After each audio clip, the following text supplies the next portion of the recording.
we are going to move into our next unit. Now, for music, art, and drama, what we're going to be looking at is composition. Okay? Composition, what do you think I mean by composition, how it relates to music, art, and drama? What's that mean to you? Composing. Composing for music? Like Mozart. Yeah. Or Pink. You know, she writes. In conducting? Yeah. Yep. So what do you think of when you think, what do you think you would need to know to compose? What instruments you want? Rhythm. Instruments? Yeah, you need to know about instruments. Rhythms, what else? Beat. Beat? Tempo. Yes. Yeah, but and in reality, in today's world, which we're really fortunate, we have software that you don't need to know anything. You just have to have a good sense for what sounds good. And actually what I'm going to do is I'm going to take you over to the Mac lab, and I'm going to teach you GarageBand, and you're going to make music. It's awesome fun, okay? So you really don't need to know much, but I am going to show you some stuff, because the more you do know, the easier it is.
You can make music and then read a poem over the top of it. One year I had a girl who did that. It was so cool. She just spoke. She made really beautiful floaty music, and then she spoke a poem, and it was beautiful. You could do a nursery rhyme, you could do a rap, you could sing, whatever you want to do, but you will use your voice. So, yeah, but you don't have to sing. You can read something. Or you can convince somebody else to do your voice part for you. I had a girl last year who she came up with what she wanted, and she got a singer to come in and sing it for her. And that was awesome. You have to do some work there. It's a lot of extra work, but it was great.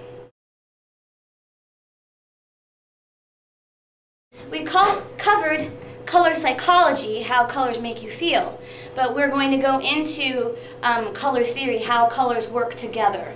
Because yes, that's a very strong part of composition. It's like putting the right notes together for music. You have to put the right colors together in your artwork. It just looks better. In color theory, we talk about the color wheel. The primary colors, red, yellow, and blue, can be mixed to make secondary colors, green, orange, and violet. If you mix a primary color with a secondary color, you get tertiary. So red plus orange is red-orange, and yellow plus orange would be yellow-orange. Take a look at the colors on the color wheel that follows to see the primary, secondary, and tertiary colors.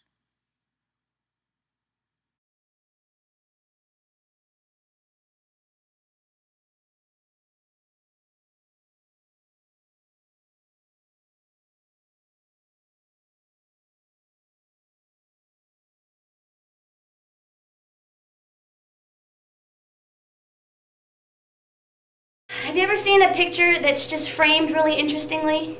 Like, even senior pictures now, they're like angled. And it'll be a shot of someone's face, but like parts of it will be chopped off, but it looks good. So composition in the art world is how you frame a picture. You know, how you organize the things that go into your picture. Like when you're taking pictures of people, make sure there's not something coming out of their head. Like 20 feet behind them, there could be a pole. But when you take the picture, it looks like the pole's coming out of their head, or there's a trash can right in the middle of your shot.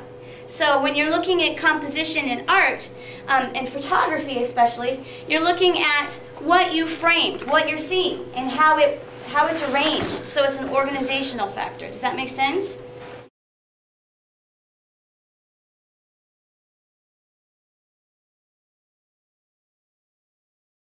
And then composition in drama. What could that be? Plot mapping. Plot mapping.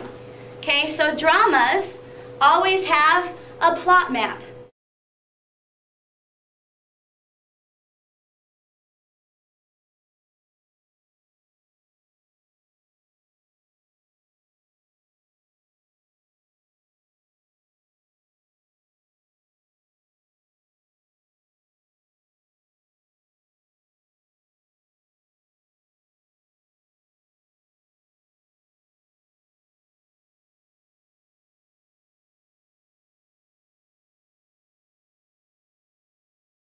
Think of the order of operations. Number sentences, the order of operations, how things flow in order. So that would be a composition, a number composition, a number sentence. Word problems, right? Word problems, that's composition. How do you compose a word problem? So there's all kinds of composition in math. Sentences, poems, stories, essays, everything like that. Okay, so language arts is easy because it's full of composition. That's why you have composition books that you write in. How could composition fit in social studies?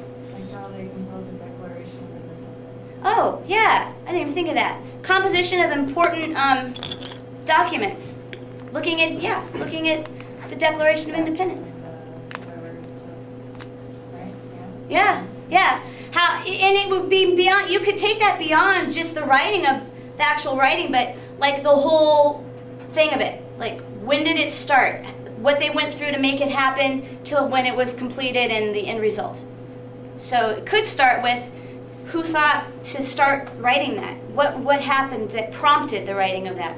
What else could be for a social studies unit in regards to composition? If you're thinking about how things work together, think of art. How you frame a picture, how all the elements are working together. If you think of music, how notes work together.